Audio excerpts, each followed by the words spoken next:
Hello everyone, for today's video no, magwashing ta. Dili nga sakay ra tawag sang sakay no. Kinanglan po dinluan po nato ato asakyan. Actually dugayan na ni nako wala na washingan. Yes, kay you know na. Basta dugay na ni siya na wala na ko na washingan.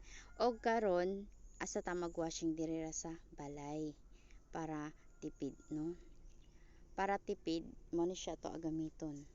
Brush, yes, brush na hugaw na, og ang kabo, then nakaabang dito ang palanggana.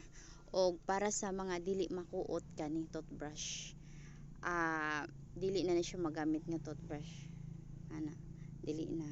And then trapo, of course kanang dili makuot, kanang dili makuan, ato ang gamitan og yes, mindset sprayer sa ako asita mga gulay no.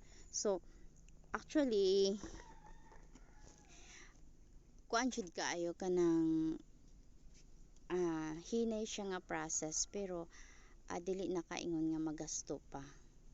Yes, ingana ra tungod kay nagtipid si ika ano, kay daghan siya mga panginahanglanon. So mao na siya nga diri rata sa balay og kanilang ang ato ang gamiton kani. Magamit lang ta ani kanang dili jud klaro. Yes, pareha ani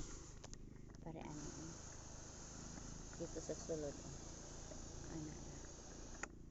So ana lang kaayong no, ana lang jud ang ato ahimuon today.